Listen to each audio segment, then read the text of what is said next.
आप सभी लोग जानते हैं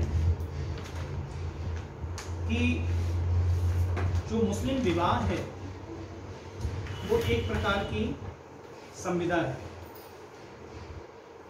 संविदा के पक्षकार संविदा में प्रवेश भी कर सकते हैं और संविदा से बाहर भी जा सकते हैं। लेकिन आप ये भी जानते हैं कि मुस्लिम मैरिज एक स्पेशल टाइप की कॉन्ट्रैक्ट है, एक विशेष प्रकार की संविदा है, सामान्य संविदाओं से भिन्न है। इसलिए जो बाहर जाने की स्वतंत्रता है वो जो सामान्य संविदाओं में होती है ठीक वैसी नहीं है। कुल मिलाकर विवाह विच्छेद को हम ये कह सकते हैं कि वैवाहिक संविदा से पक्षकारों का बाहर निकल जाना, वैवाहिक संबंध को समाप्त कर देना, ये विवाह विच्छेद कहलाता है मुस्लिम विधि। मुस्लिम विधि में विविध जो ज्यूरिस्ट हैं उनके द्वारा इसका अलग अलग वर्गीकरण किया। एक वर्गीकरण हम आपके सामने अभी प्रोड्यूस करेंगे। ये वर्गीकरण बेसिकली मुल्ला अमीर अली बेली तैयब जी जैसे जूरिस्ट के क्लासिफिकेशन पर बेस्ड है।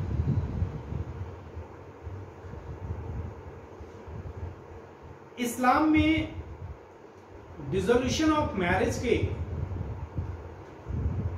या डिसोल्यूशन ऑफ मैरिज के जो ढंग दिए गए हैं उनका क्लासिफिकेशन हम 3 भागों में कर सकते हैं। पहला, dissolution bye death of parties,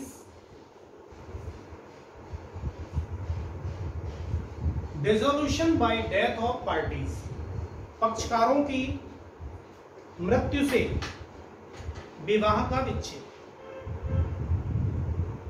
दूसरा, डिसोल्यूशन बाय जुडिशियल प्रोसीडिंग,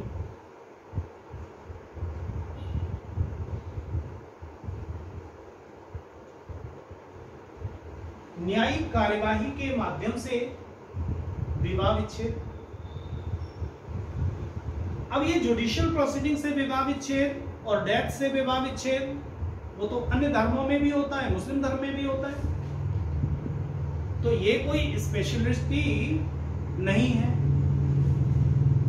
मुस्लिम विधि में जो डिवोर्स का प्रावधान वो विशेष प्रकार का है, वो है बाय पार्टीज। तो तीसरा जो हमारा प्रकार है dissolution bye act of parties.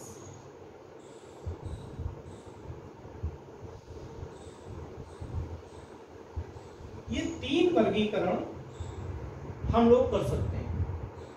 3 प्रकार से डिसोल्यूशन हो सकता है, by death of party, by judicial decision यानी कि बाय कोर्ट, और तीसरा by the act of the parties. अब बाय एक्ट ऑफ पार्टीज की अगर बात करेंगे तो विवाह के 2 पक्षकार होते हैं, एक हस्बैंड और एक वाइफ। तो एक्ट ऑफ पार्टीज की बात कर रहा हूं, एक्ट ऑफ हस्बैंड की अभी मैंने बात नहीं की है। एक्ट ऑफ पार्टीज इसका मतलब ये हुआ कि हस्बैंड को और वाइफ को दोनों को ही कुछ एक्टिविटी करके डिवोर्स घोषित करने का अधिकार प्राप्त होगा कुछ परिस्थितियों में। तो उन दोनों की चर्चा हम करेंगे, लेकिन हाँ ठीक है, उन दोनों की चर्चा करते हैं बाय एक्ट ऑफ पार्टीज। तो बाय एक्ट ऑफ पार्टीज में 2 पक्षकार होंगे विवाह के, एक होगा हस्बैंड और दूसरी होगी वाइफ। ये 2 पक्षकार होंगे, हस्बैंड और वाइफ।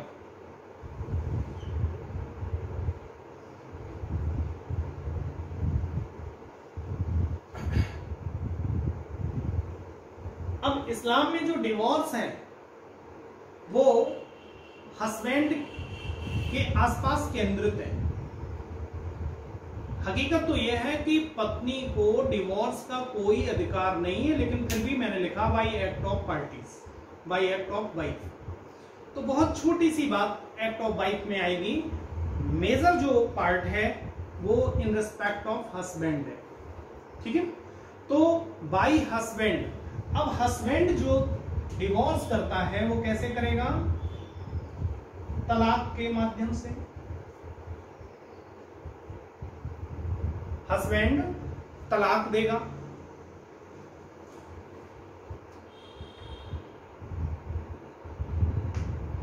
हस्बैंड तलाक देगा। दूसरा, इला करता है। तीसरा, जिहार करता है।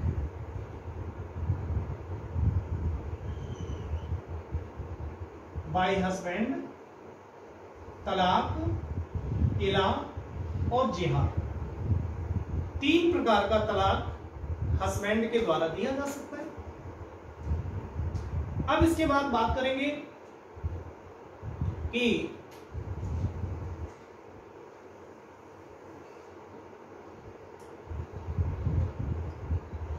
ये बाय वाइफ भी दिया जा सकता है।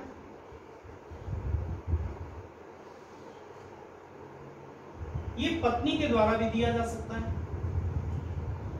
पत्नी जो तलाक देती है वो सिर्फ एक प्रकार का तलाक है, that is a तलाक़े तफवीद।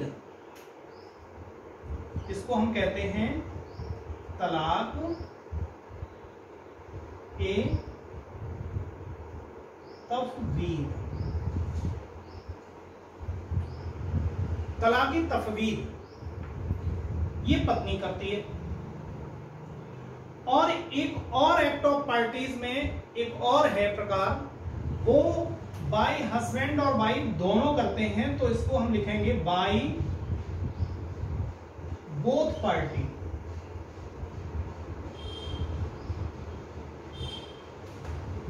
By both parties या म्यूचुअल कंसेंट से डिवोर्स होता है। इसे हम 2 भागों में डिवाइड करेंगे। एक को कहते हैं खुला, एक को कहते हैं खुला और दूसरे को कहते हैं मुबारक। एक को कहते हैं खुला और दूसरे को कहते हैं मुबारक। तो खुला और मुबारक हो गया। अब इनके साथ साथ जुडिशियल प्रोसीडिंग से भी तलाक होता है चूंकि, तो यहां पर भी 2 प्रकार के तलाक होंगे। एक होगा जिसको हम लियन ग्राउंड है, लियन कहते हैं। लियन शब्द है शायद, LIAN। इसका मतलब होता है म्यूचुअल इंप्रैक्शन। म्यूचुअल इंप्रैक्शन, लियन। और एक होता है जिसको हम कहते हैं फस्क। एक और होता है जिसको हम कहते हैं फस्क, H और लगा लीजिए।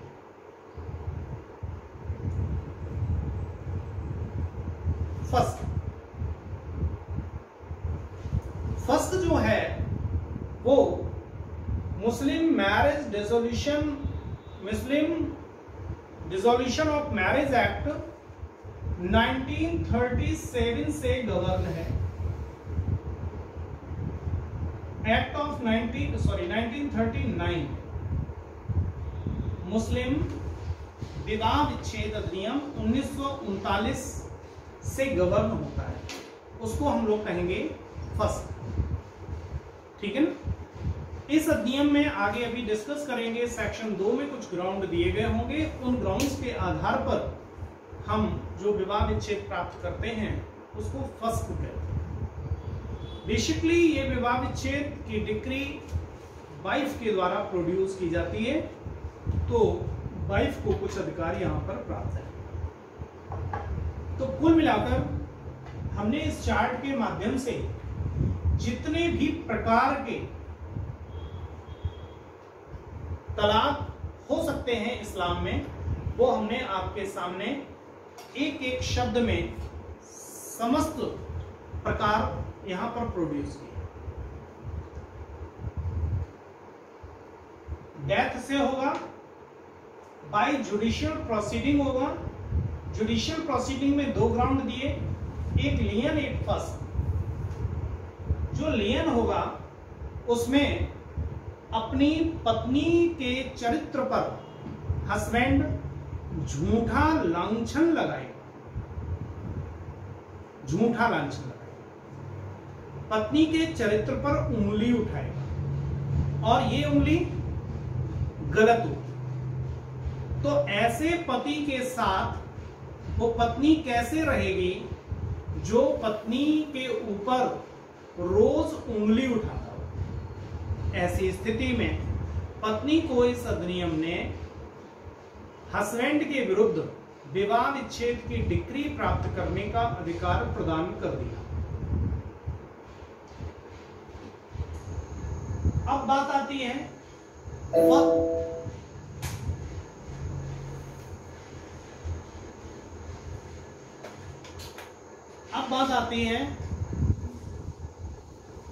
फर्स्ट की।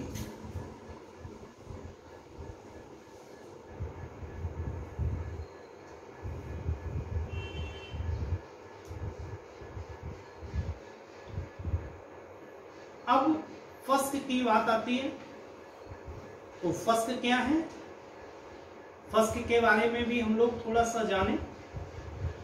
ये मुस्लिम विवाह विच्छेद अधिनियम की धारा 2 में कुछ ग्राउंड दिए गए हैं, जैसे कि पति खो गया, मिल नहीं सकता, पति इम्पोर्टेंट है, पति ने धर्म परिवर्तन कर लिया, आदि आदि इस टाइप से कुछ चीजें मिलेंगी। ग्राउंड हम लोग पढ़ेंगे। उन ग्राउंड के आधार पर, उन सभी के आधार पर पत्नी अपने हस्बैंड से न्यायालय में जाकर विवाह विच्छेद की डिक्री प्राप्त कर सकती है। उसको हम कहेंगे फस्क। इसके बाद अब बात आती है बाय एक्ट ऑफ पार्टीज। अब ये जो बाय एक्ट ऑफ पार्टीज है उसमें हस्बैंड का पलड़ा बहुत भारी है। एक्ट ऑफ पार्टीज में जितने भी प्रकार के तलाक हैं उसमें हस्बैंड की गवर्नेंस है। संक्षेप में हम लोग हर शब्द को यहां पर डिस्कस करेंगे।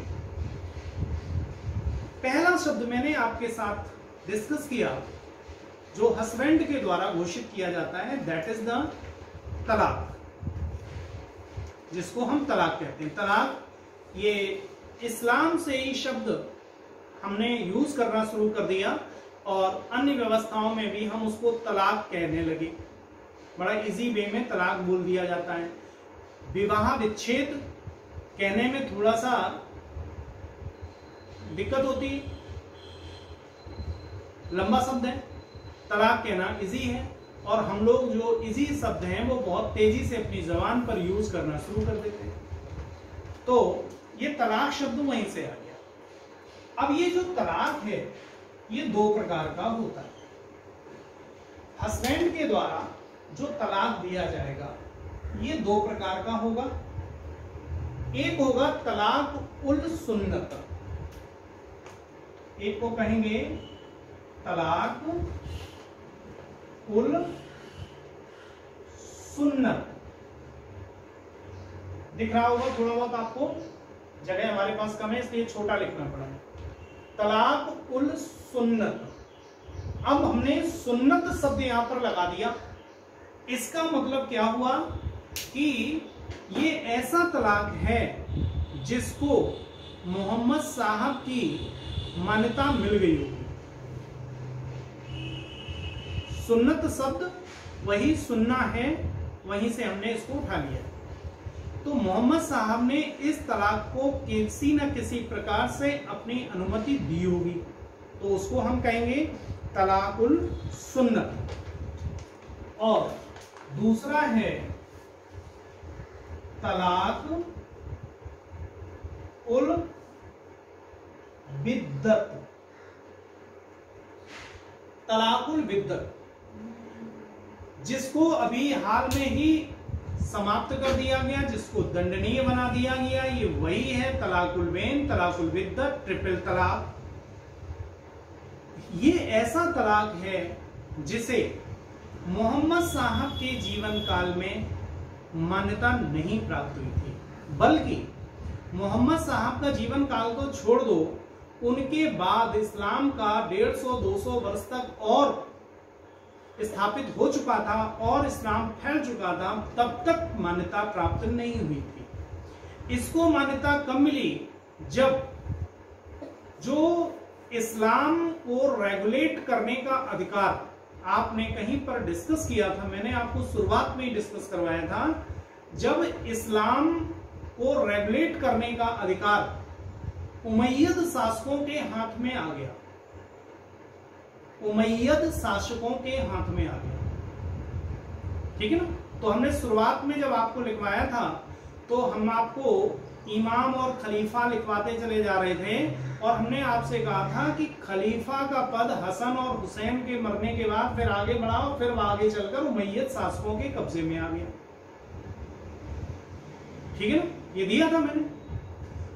उस समय उमैयद शासकों के पीरियड में ये इस्लाम की व्याख्या के माध्यम से तलाकुल बैन जैसा तलाक देने का विकल्प उत्पन्न हुआ और ये इस्लाम की एक या मैं ये कह सकता हूं कि इस्लाम की भावनाओं के विरुद्ध इस्लाम की व्याख्या थी। कहां से निकल कर आई? अभी हम तलाकुल सुन्नत में आपके साथ डिस्कस करेंगे दो प्रकार का तलाक। एक तलाक ऐसा होगा जिसमें तलाक की घोषणा सिर्फ एक बार करनी होगी और 3 महीने का इद्दत चालू हो जाएगा, और एक तलाक और हम आपके साथ डिस्कस करेंगे जिसमें तलाक की घोषणा 3 बार करनी होगी। 3 बार करनी होगी। पहली घोषणा, उसके बाद 1 महीने तक वेट करो, इद्दत चालू हो जाएगा, फिर दूसरी घोषणा, फिर उसके बाद 1 महीने तक वेट करो और फिर तीसरी घोषणा। जब तीसरी घोषणा हो जाती है तो ये जो तलाक है वो इररिवोकेबल हो जाता है। यानी कि जो ये 3 घोषणाएं हैं वो कितने कितने अंतराल में होनी है? पहली की 1 महीने वेट करिए, फिर दूसरी करो, फिर 1 महीना वेट करो, फिर तीसरी करो। इसका मतलब कम से कम एक घोषणा, पहली घोषणा और तीसरी घोषणा के बीच में 2 महीने का अंतराल है। तो 2 महीने के अंतराल में आप जो तलाक देंगे उसमें ठंडे दिमाग से उस पर सोच विचार भी कर लेंगे। इस बीच में अगर चाहो तो पत्नी को वापस भी ले सकते हो।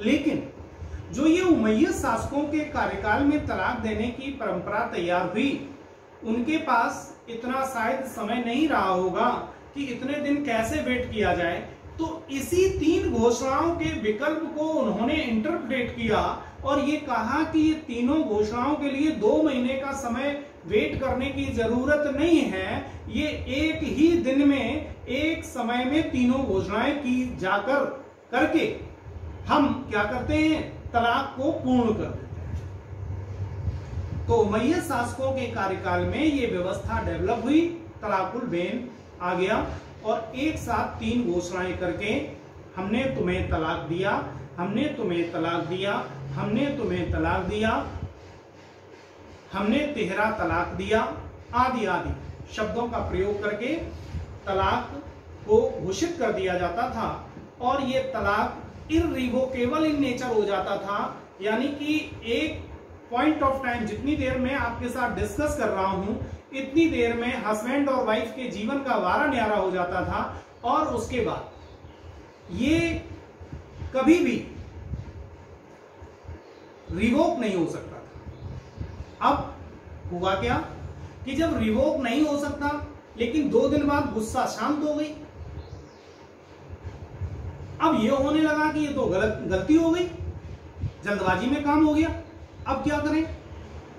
तो ऐसी स्थिति में फिर से इंटरप्रिटेशन विधि का किया गया और यह कहा गया कि अगर आपने किसी अपनी पत्नी को तलाक कर दिया है तो अब वो पत्नी आपके लिए, एक मैं शब्द दे रहा हूं जिसको बाद में उसका एक अब्यूज के रूप में भी प्रयोग किया गया, लेकिन ये इस्लाम का निकला हुआ शब्द है, ऐसी पत्नी आपके लिए हराम हो चुकी है। अब अगर वो पत्नी आपके लिए हराम हो चुकी है, यानी कि अब उसको आप नहीं देख सकते, उसको अपना नहीं सकते, तो फिर अब उस पत्नी को हम कैसे अपनाएं? तो अपना आप तभी सकते हो जब कोई चीज हराम की चीज हो जाती है तो पहले उसका हलाला होना चाहिए। हलाला शब्द हलाल शब्द से निकला हुआ है, हलाला शब्द हलाल शब्द से निकला हुआ है और हलाल का मतलब आप सब लोग जानते होंगे,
अब इसका मतलब क्या हुआ? ये बहुत ही गलत परंपरा पर हम लोग बात कर रहे हैं, बहुत ही इसी को बाद में खत्म किया गया है। तो अब उसमें क्या हुआ? हलाला में आप सभी लोग जैसे जानते हैं उसमें एक व्यवस्था कर दी गई कि तब तक पति अपनी पत्नी को स्वीकार नहीं कर सकता जब तक कि उसने हलाला का प्रोसेस पूरा न कर लिया। अब हलाला का जो वास्तविक प्रोसेस है वो क्या है? वो प्रोसेस ये है कि उस पत्नी ने किसी दूसरे पुरुष के साथ, पहले तो जब आपका तलाक हो गया तो इद्दत पीरियड 3 महीने का पूरा करें, 3 महीने का इद्दत पीरियड पूरा होने के बाद वो स्त्री किसी दूसरे पुरुष के साथ अपनी मैरिज करे और उसके बाद वो पुरुष उसके साथ में दाम्पत्य जीवन का प्रारंभ करे और प्रारंभ करने के बाद अपनी मर्जी से, स्वेच्छा से, दबाव में नहीं, स्वेच्छा से वो पुरुष उस महिला को तलाक दे दे और तलाक देने के बाद फिर वो 3 महीने का इद्दत पीरियड पूरा करे और 3 महीने का इद्दत पीरियड पूरा करने के बाद अब वो स्त्री अपने पूर्व पति के साथ विवाह कर सकती है। तो अब सोचने वाला विषय है कि एक स्त्री जो एक पति ने उसको अपनाया था और उसने उसको छोड़ दिया, तलाक दे दिया, अब वो पत्नी दूसरे पुरुष के पास गई, उसके पास अगर सुखपूर्वक रह रही है तो वापस इसके पास क्यों आएगी? और अगर आएगी उसने फिर से तलाक दे दिया तो फिर वो स्त्री फिर इसके पास क्यों आना चाहेगी? क्योंकि जो नारकीय स्थिति है उस स्थिति का जो रिस्पॉन्सिबल पर्सन है वो कौन है? पहला वाला हस्बैंड, पहले हस्बैंड की कारस्थानियों की वजह से उसने ये जो नारकीय जीवन व्यतीत किया, अपने बच्चों से अलग रही, अपने हस्बैंड से अलग रही, अपने परिवार से अलग रही, दूसरे परिवार में गई, दूसरे परिवार में जाकर उसकी मर्जी से वो चाहती थी ये मुझे तलाक दे दे, लेकिन हस्बैंड तलाक नहीं दे रहा है। तो हस्बैंड की मर्जी जब उस पर हुई तब उसने तलाक दी। देन वो फिर, तो ऐसे में वो पत्नी फिर क्यों वापस आना चाहिए? और अगर वापस आ रही है तो फिर ये पत्नी नहीं है, ये सिर्फ और सिर्फ एक प्रॉपर्टी है, एक सब्जेक्ट है। आपको, आपने जो व्यवस्था है वो व्यवस्था उसको पत्नी के रूप में, एक मानव प्राणी के रूप में उसको स्वीकार ही नहीं कर रहे। अब और इसमें बुराई फिर कहां से आई? बुराई ये आई कि इतनी लंबी प्रक्रिया से कैसे गुजरे। तो बुराई ये क्रिएट हुई कि जो व्यवस्था जो देखी गई है व्यवस्था, वही मैं आपको बता रहा हूं, जो मैंने देखी, जो सुनी, जो पढ़ी, वो मैं बता रहा हूं। इससे इतर अगर कोई व्यवस्था हो और किसी को मालूम हो तो वो अपनी बात कर सकता है, या फिर जो भी है, मुझे, मैं अपने शब्द वापस लूं, वो अलग विषय है। तो अब इसमें व्यवस्था क्या हुई? व्यवस्था हलाला में ये हुई, अब इसका भी शॉर्टकट एक निकाला गया। शॉर्टकट ये निकाला गया कि ये देखा गया कि ऐसे में उस स्त्री का विवाह किससे करवाया जाए। तो इस कार्य को करने के लिए जो धर्म के ठेकेदार होते हैं वो सबसे आगे आ जाते हैं। अब ये धर्म के ठेकेदार कोई काजी वगैरह होगा, और ऐसे लोगों को ढूंढा जाता है जो काजी हों और इसके लिए मतलब यही काम करते ही हों। तो बहुत से लोग इस सोसाइटी में ऐसे डेवलप हो गए कि हाँ ठीक है, हमारा तो पैसा ही यही है, चुपचाप आइए, मुझे, मेरे साथ आप अपनी पत्नी का निकाह करवाइए, 2 दिन हम अपने साथ अपने आपकी पत्नी को रखेंगे, उसके बाद उसको तलाक दे देंगे।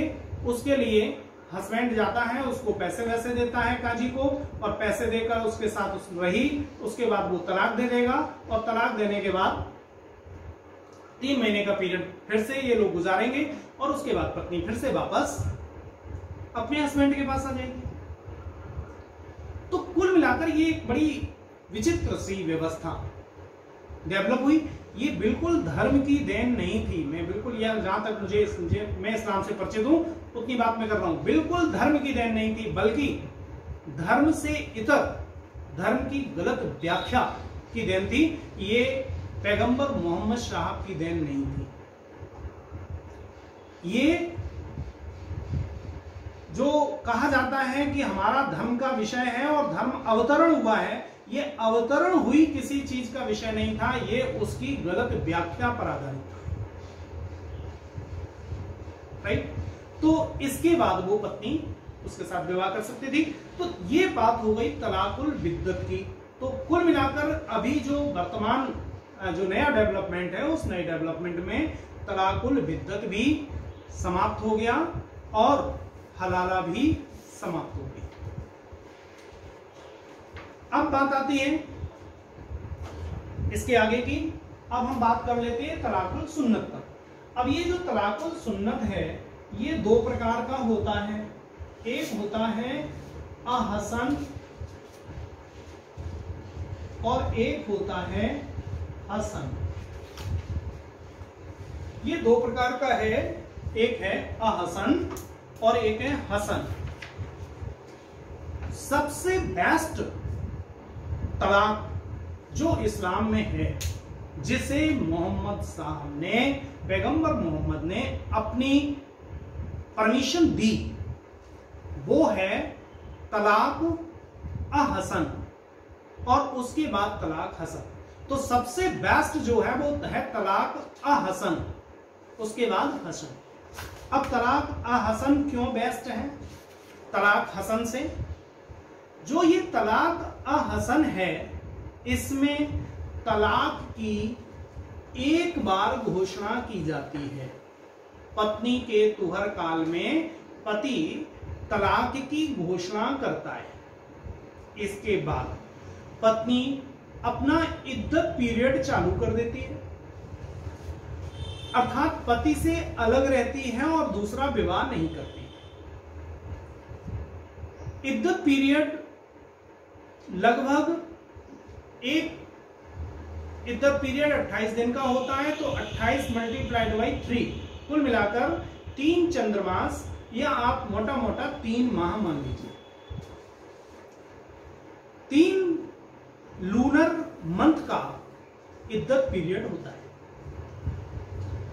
और ये 3 लूनर मंथ जिस दिन तक समाप्त होते हैं उस दिन तक, इस 3 महीने के पीरियड में किसी भी दिन हस्बैंड अपनी पत्नी को स्वीकार कर सकता है। और जिस दिन उसने, मान लो सपोज दैट लास्ट डे हो रहा है, 3 महीने का अंतिम दिन है, और अंतिम दिन भी अगर पत्नी को हस्बैंड ने वापस कर लिया तो डिवोर्स नहीं माना जाता। यानी कि वापस आने का समय कितना रहेगा? 3 माह। एक घोषणा 3 माह तक वापस आने का समय। तो अगर मान लो बाय द वे नाराजगी में घोषणा कर भी दी हो और पत्नी तत्काल प्रभाव से घोषणा के समय से ही पति से दूर हो जाती है, तो 3 महीने में जो नाराजगी है वो सब दूर हो जाती है और ये पता चल जाता है कि पत्नी कितनी अच्छी थी। जब व्यक्ति दूर रहता है तो उसकी अच्छाइयां पता चलती हैं, और जब 24 घंटे सिर पर रहता है तो बुराइयां नजर आती हैं। तो 3 महीने जब पत्नी दूर रहेगी तब हस्बैंड को पता चलेगा कि कितनी अच्छी थी। सुबह जैसे ही होता था मुझे चाय बनाकर दे देती थी, अभी तो कोई चाय नहीं दे रहा 4 दिन से। थोड़ा सा झिकझिक करती थी लेकिन फिर भी अच्छी थी, क्योंकि जैसे ही मैं कोर्ट के लिए निकलता था तो मुझे तुरंत कपड़े प्रेस करके दे देती थी। अब तो 3 दिन से एक ही शर्ट पहन रहे हैं। और जब मैं लौट कर आता था तो अंततोगत्वा मुझे 1 गिलास पानी दे देती थी। अब तो हाथ से उठाकर पीना पड़ रहा है। तो ऐसी स्थिति में हस्बैंड क्या सोचेगा कि ठीक है, थोड़ा सा झिकझिक होती थी, ठीक है, लेकिन इतनी बुरी भी नहीं थी कि तलाक दे दिया जाए। और क्या गारंटी है कि दूसरी पत्नी लेकर आएंगे तो वो बहुत ही अच्छी आएगी। उधर पत्नी को भी, जो रोज रोज झिकझिक करती थी, उसको भी सोचने का समय मिल गया कि ये हमारे कारण ही तलाक हुआ है, अगर मैंने ऐसा ना किया होता तो तलाक ना होता। तो ऐसी स्थिति में ये पत्नी भी अपने अंदर सुधार कर लेगी, और जब पति उसे वापस लेने के लिए तैयार हो जाएगा तो पत्नी खुश हो जाएगी, और आगे आने वाले जीवन में पति के साथ उस टाइप की झिकझिक नहीं करेगी। ठीक है, तो क्यों बेहतर है? क्योंकि तलाक की एक बार घोषणा होगी और 3 महीने तक वेटिंग पीरियड होगा उसको वापस लेने का। लेकिन 3 महीने जैसे ही कंप्लीट होते हैं वैसे ही ये तलाक इर्रिवोकेबल हो जाएगा। ठीक है, अब बात आते हैं हसन पर। हसन में क्या होगा? तलाक की पहली घोषणा होगी, 28 दिन का इद्दत पीरियड चालू रहेगा। जैसे ही 28 दिन का इद्दत पीरियड पूरा हो जाएगा तो फिर से दूसरी तलाक की घोषणा की जाएगी।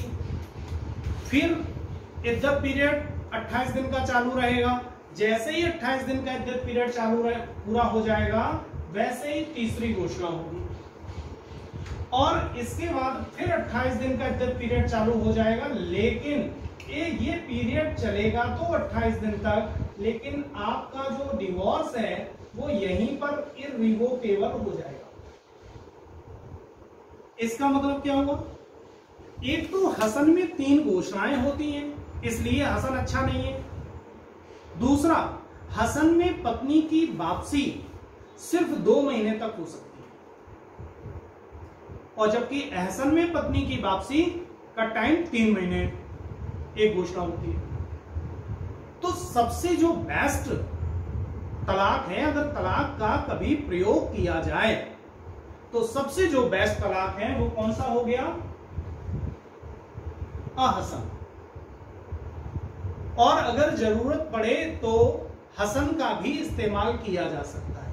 अब हसन का इस्तेमाल कब करेंगे?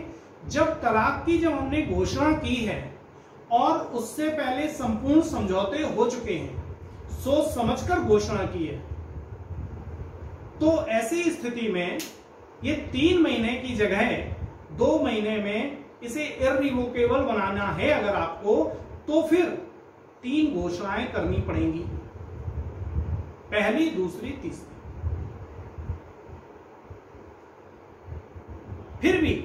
फिर मैंने क्या कहा, समझौता हो चुका, उसके बाद आप जब फाइनल करते हैं कि मुझे डिवोर्स लेना ही है, अब कोई सुधार की संभावना नहीं है, तो ये 2 घोषणाएं, मतलब घोषणाएं आप हर महीने करना शुरू कर देंगे। लेकिन फिर भी 2 महीने का समय दिया जाता है कि शायद आपके निर्णय में कोई त्रुटि रह गई हो, शायद कोई सुधार हो सकता हो। तो ये जो 2 प्रकार की व्यवस्थाएं हैं, अहसन और हसन, ये दोनों ही व्यवस्थाएं तलाकुल सुन्नत कहलाती हैं और विशेष परिस्थितियों में इनको पैगंबर मोहम्मद साहब का समर्थन भी प्राप्त है। इवन कुरान में भी इससे रिलेटेड कुछ प्रावधान मिलेंगे, हम आपको भी डिस्कस करवाएंगे। बल्कि सूरा 4 आयत 34 में स्पष्ट रूप से ये लिखा है कि यदि पत्नी आपकी आज्ञाकारिणी है तो उसके विरुद्ध कुछ भी मत करो। इसका मतलब क्या हुआ कि अगर वो आज्ञाकारिणी नहीं है तो उसके विरुद्ध, उसके अगेंस्ट कुछ किया जा सकता है। क्या किया जा सकता है? हमने एक दिन पढ़ा था, आपके साथ डिस्कस किया था। हस्बैंड 3rd डिग्री का प्रयोग कर सकता है। इसके बाद भी वो अगर रास्ते पर नहीं आती है तो फिर ये लास्ट जो तलाक का विषय है वहां पर भी जाया जा सकता है। लेकिन अगर वो आज्ञाकारिणी है, वो सचरित्रणी है, तो कुछ भी करने की जरूरत नहीं है। ये उल्लेख कुरान में आता है। तो अप्रत्यक्ष रूप से ये सूरा और आयत कुरान के माध्यम से डिवोर्स को अपना फोर्स प्रोवाइड कर देती है, ठीक है, और जिसकी व्याख्या बाद में सुन्नत के रूप में मोहम्मद साहब ने कर दी। तो ये तो आपकी हो गई तलाकुल सुन्नत और तलाकुल बिद्दत की कहानी। अब बात आती है, नीचे और हमने लिखे हुए हैं इला और जिहाद। इसका आयत नंबर बताओ जी, आयत नंबर बता दो, आयत नंबर सूरा 4 आयत 34।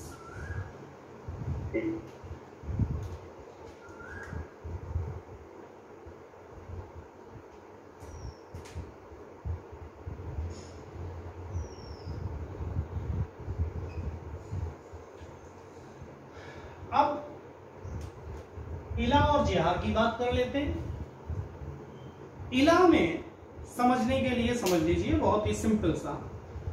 इला में हस्बैंड ईश्वर की शपथ लेता है। इला अगर आपको नहीं समझ में आता तो याद रखने के लिए इला को अल्लाह से जोड़ लीजिए। हस्बैंड क्या करेगा? यहां पर अल्लाह की शपथ लेगा, ईश्वर की शपथ लेगा, किसी व्यक्ति की वो अपने सामने रखकर शपथ लेगा कि मैं ईश्वर को साक्षी मानकर ये कहता हूं कि अब आज से मैं अपनी पत्नी के साथ पत्नी जैसे संबंध नहीं रखूंगा।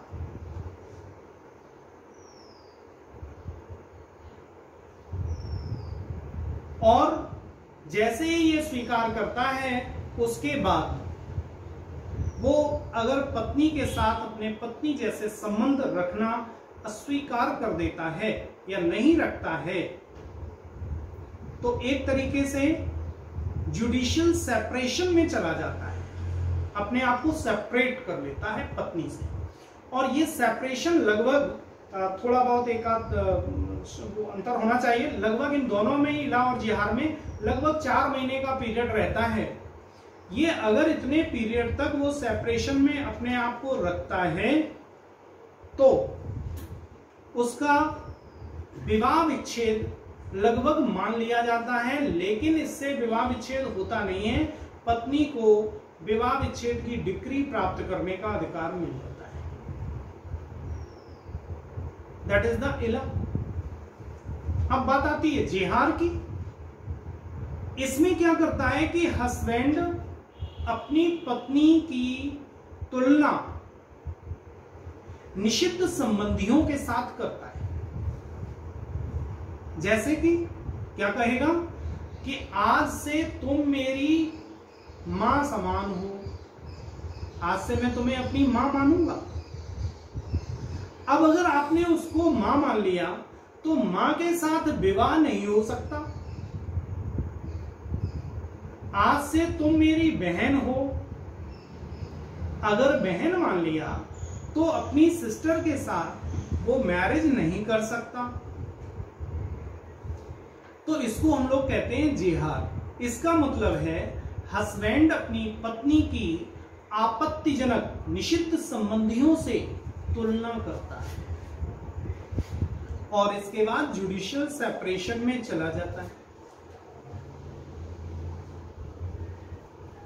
ठीक है ना। मां के साथ कोई दाम्पत्य जीवन तो नहीं निर्वाह करेगा और ना ही बहन के साथ दाम्पत्य जीवन निर्वाह करेगा, तो दाम्पत्य जीवन से बाहर चला जाता है। और फिर जो पीरियड है लगभग 4 महीने का वो खत्म हो जाता है, तो उसके बाद इसके आधार पर डिवोर्स हो जाता है।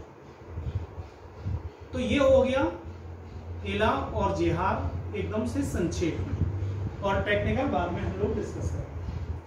अब इसके बाद आता है तलाक ए तकबीर।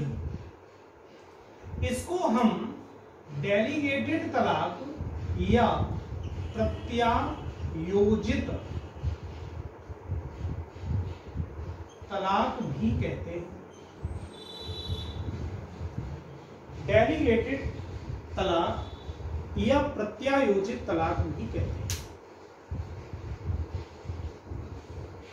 अब ये क्या है, इसमें क्या होगा, इसमें जो हस्बैंड है वो अपना तलाक का अधिकार किसी को प्रत्यायोजित कर सकता है। अभी देखिए मैंने कहा किसी को प्रत्यायोजित कर सकता है। मान लो बाय द वे हस्बैंड ये कहे कि मैं अपना तलाक का अधिकार अपने पापा को देता हूं। इसका मतलब क्या हुआ कि अब तलाक अपनी पत्नी के तलाक के बारे में मैं निर्णय नहीं करूंगा, कौन करेगा, मेरे पापा करेंगे। मैं तलाक का अधिकार अपनी पत्नी से अपने तलाक का अधिकार अपने भाई को देता हूं। तो अब यह तलाक कौन देगा, भाई। अब भाई की जब मर्जी हो तब हस्बैंड और वाइफ का तलाक करवा दे। तलाक का अधिकार किसका था, हस्बैंड का। हस्बैंड ने क्या किया, तलाक का अपना अधिकार किसी दूसरे व्यक्ति को प्रत्यायोजित कर दिया। ये डेलीगेटेड लेजिस्लेशन है। मान लो विधायन होता है ना, डेलीगेटेड विधायन, वैसा ही है। तो अधिकार प्रदान कर दिया।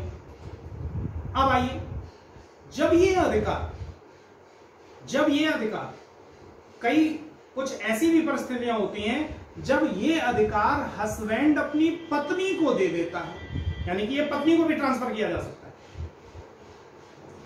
हस्बैंड अगर ये अधिकार अपनी पत्नी को प्रत्यायोजित कर देता है तो पत्नी किसी भी पॉइंट ऑफ टाइम पर इस अधिकार का प्रयोग करके हस्बैंड से तलाक ले सकती है। इसलिए मैंने कहा था पत्नी के द्वारा।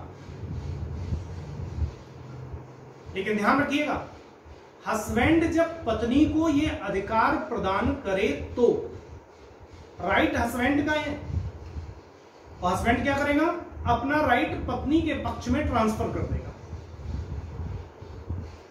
अब सोचो ऐसा कैसे होगा, ठीक है, नंबर 1। दूसरी बात यह भी सोचना है आपको कि क्या ट्रांसफर करने से ही तलाक हो जाएगा? नेवर। अब मैं उसके लिए स्टोरी बता रहा हूं कैसे होगा। हुआ क्या कि हस्बैंड जी रोज घर से बाहर, पत्नी बेचारी इंतजार करती है सुबह से शाम तक। शाम हो गई, अभी आ रहा है हस्बैंड, अभी आ रहा है हस्बैंड, अभी आ रहा है। 10 बजे आया, 11 बजे आया, 12 बजे आया। पत्नी को इससे झिकझिक होती थी, टाइम से क्यों नहीं आते। बहुत ज्यादा झिकझिक होने लगी तो पति रोज कहता था, अच्छा कल से समय से आ जाऊंगा, आज तो छोड़ो, कल से समय से आ जाऊंगा। लेकिन कल उसका कभी आता नहीं था। हस्बैंड आना भी चाहता है टाइम से घर, लेकिन आ भी नहीं पाता। तो अपने ऊपर हस्बैंड ने प्रतिबंध लगाया और हस्बैंड ने कहा कि अच्छा ठीक है, अब मैं अपनी लाइफ में इस टाइप की गलतियां नहीं करूंगा, और अगर करूंगा तो मैं तुम्हें यह अधिकार देता हूं कि तुम जब चाहो तब मुझे तलाक दे दो। तो ये मैंने तुम्हें अधिकार अपना दे दिया। तो अब ये तलाक उसने किसको दे दिया, अधिकार किसको दिया, प्रत्यायोजित किया, वाइफ। अब वाइफ इस अधिकार का प्रयोग करके, अब अगर हस्बैंड 10 बजे के बाद घर में घुसा, वाइफ ने कहा 10 बजे के बाद आओगे तलाक दे दूंगी। 10 बजे के बाद अब हस्बैंड क्या करता है, रोज 10 बजे के पहले अंदर आ जाता है। जैसे कोरोना कर्फ्यू अभी लगा था, 7 बजे के पहले घर के अंदर घुसना है, तो रोड पर एकदम से अफरा तफरी का माहौल। वैसे ही हस्बैंड कहीं पर भी होगा, 10 बजे घर के अंदर घुसना है, 9 बजे वो भागना शुरू कर देगा। अगर 9 बजे नहीं भागे तो हमारी दिमाग खराब पत्नी है, पता नहीं किस समय वो कह दे, 10 बजे के बाद बोल देगी कि डिवोर्स। 10 बजे के पहले नहीं बोल सकती, क्योंकि अधिकार का प्रयोग 10 बजे के बाद ही होगा, ठीक है ना। या सपोज दैट ये चीज विवाह के समय भी हो जाती होगी, कभी कभी हो सकती है। देखिए, वैवाहिक अनुबंध भी हो सकता है, जैसे कि हस्बैंड ने पत्नी से कहा, मैं इतने मेहर में तुम्हारे साथ विवाह करना चाहता हूं, क्या तुम्हें कबूल है? पत्नी ने कहा कबूल नहीं है, जरा प्रस्ताव अपना सुधार लीजिए। क्या सुधारूं? ये सुधारो कि तुम तो पता नहीं किस दिन अभी मुझसे कबूल करवा रहे हो, कल दूसरे से कबूल करवा लोगे। तो अभी तो मेरे पास विकल्प है, तो आप दूसरे से कबूल ना करवा पाओ, इसलिए इसमें एक अधिकार जोड़ो कि मेरे अलावा अगर मेरे जीवन काल में दूसरे से कबूल करवाया तो मैं तलाक दे दूंगी।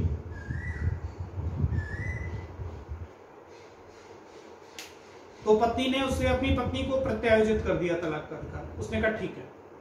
उसने कहा कि अगर मैं अपने जीवन काल में तुम्हारे अलावा किसी दूसरे के साथ विवाह संबंध करूं तो तुम, जो मैं तलाक तुम्हें प्रत्यायोजित कर रहा हूं, इसके आधार पर तुम मुझे तलाक दे सकती हो, तो मुझे तलाक दे देना।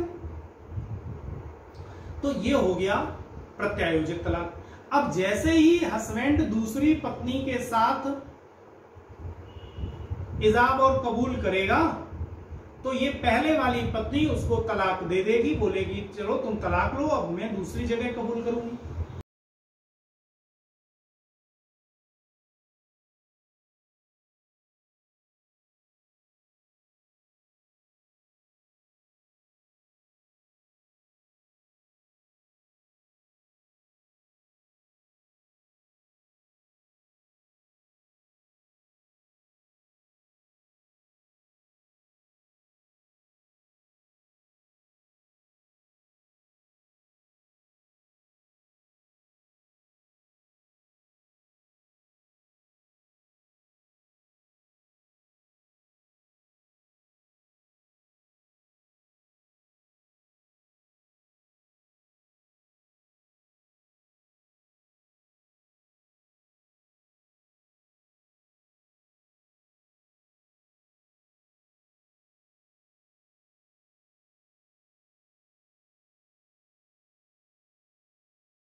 ऐसी स्थिति में पत्नी तलाक दे सकती है, लेकिन ये ध्यान रखिएगा तलाक की जो व्यवस्था है वो हस्बैंड के पक्ष में है।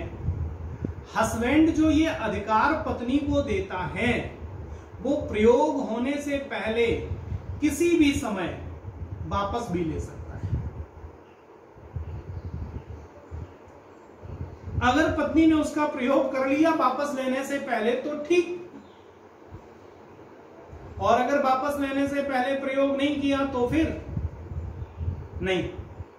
अभी मैंने जो पहले स्टोरी बताई थी आपको, हस्बैंड अपनी पत्नी से सोचता है कि 10 बजे वो तलाक दे देगी, लेकिन 10 बजे घर नहीं पहुंच पाएगा तो अब फोन करेगा, तुम्हारा तलाके तफवीद हमने वापस ले लिया, अब 11 बजे पहुंचेगा। अब पत्नी तलाक नहीं दे पाएगी, ठीक है ना। तो इट इज द अगले दिन सर अधिकार फिर वापस दे दे, शाम को वापस ले लेगा। हाँ, शाम को ले लेगा, फिर सवेरे फिर दे देगा, ठीक है ना।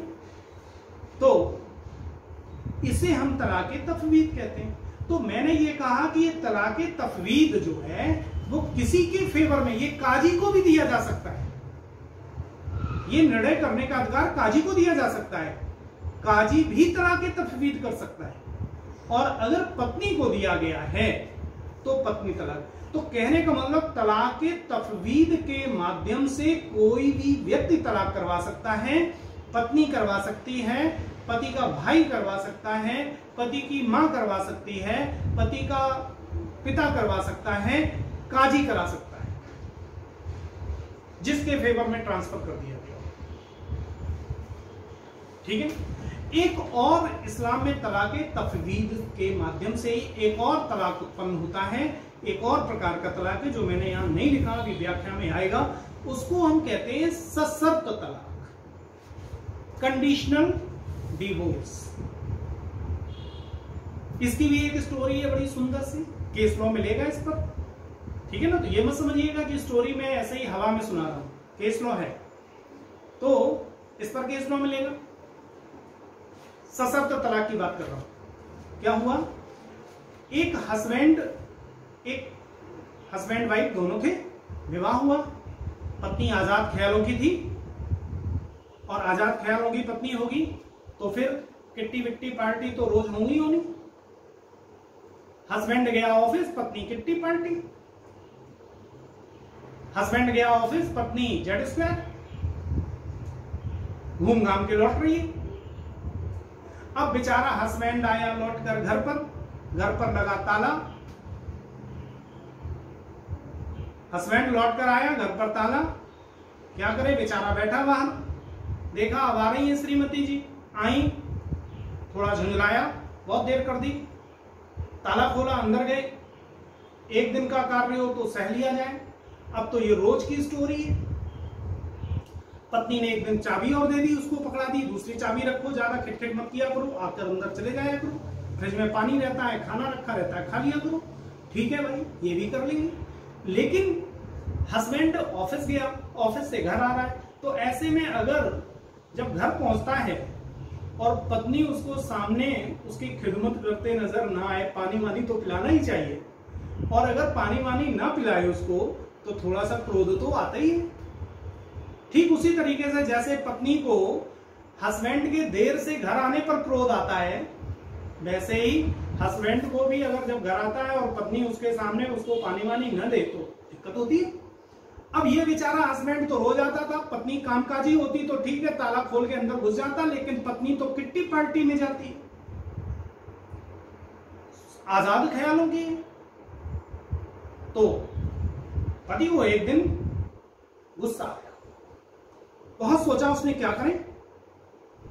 एक दिन पत्नी से उसने कहा, मैं तुम्हें सशर्त तलाक देता हूं। पत्नी ने कहा कैसा ये तलाक कैसा है, सशर्त तलाक कैसा है? कंडीशनल डिवोर्स करता। क्या अगर आज के बाद तुमने किसी भी किट्टी पार्टी को ज्वाइन किया तो हमारा तुम्हारा तलाक माना जाएगा, मैं घोषणा मुझे नहीं करनी पड़ेगी, घोषणा हो गई।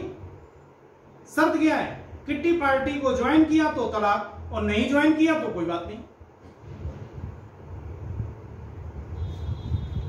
इसके बाद पत्नी कभी भी किट्टी पार्टी में गई नहीं। प्रश्न उत्पन्न हुआ कि पत्नी कभी भी किट्टी विट्टी पार्टी में गई नहीं, उसने जेड स्क्वायर जाना भी बंद कर दिया, कहीं नहीं जाती थी, घर पर ही रहती थी। हस्बैंड आता था, मुस्कुराकर उससे मिलती थी। क्वेश्चन उत्पन्न हुआ कि क्या उन दोनों का डिवोर्स हो गया था? नहीं। क्यों?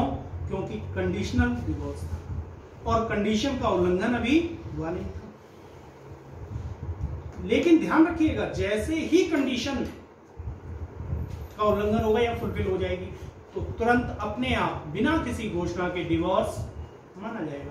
अर्थात डिवोर्स नहीं माना जाएगा बल्कि डिवोर्स की पहली घोषणा मानी जाएगी। इधर पीरियड चालू हो जाएगा, फर्स्ट डिक्लेरेशन, फर्स्ट जो घोषणा होगी वो मानी जाएगी। ठीक है, तो ये एक और तलाक हमने आपको बता दिया जो नहीं लिखा था यहां पर, वो सशर्त तलाक है जो हस्बैंड दे सकता है। अब बात आती है एक और प्रकार की तलाक की बात, जिसको हम कहेंगे तलाक बाय बोथ पार्टीज। ये जो तलाक है इसके दो प्रकार हैं, एक है खुला और एक है मुबारक। खुला क्या है? जैसा नाम वैसे ही गुण। खुला मतलब खोलना। क्या खोलना? वैवाहिक गांठ को खोलना। वैवाहिक गांठ खोलने का अधिकार किसको है? हस्बैंड को। पत्नी तो उस खूंटे से बंधी हुई है, वो खोल नहीं सकती। ये खोल कौन सकता है? हस्बैंड। अब पत्नी बेचारी हस्बैंड की तरफ देखती रहती है कि तुम्हारे अत्याचारों से मैं ऊब गई हूं, अब ये मैं अपनी लाइफ परिवर्तित करना चाहती हूं, प्लीज मुझे खोल दो, मेरी गांठ खोल दो। तो खुला में क्या होगा? पत्नी के प्रपोजल पर पत्नी प्रस्ताव करेगी, पति पत्नी के प्रस्ताव को स्वीकार करेगा और कंसीडरेशन लेकर, कॉन्ट्रैक्ट हो रहा है खोलने का, कंसीडरेशन लेकर हस्बैंड वाइफ को अपने संबंधों से आजाद कर सकता है। दैट इज खुला। ध्यान रखिएगा, on proposal of wife which is accepted by the husband with consideration.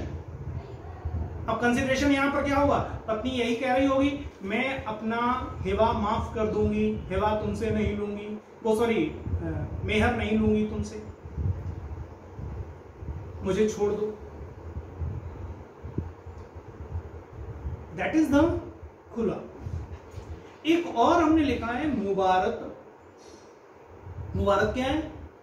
इसमें हस्बैंड और वाइफ आपसी सहमति से, दोनों कंसेंटेड पार्टी हैं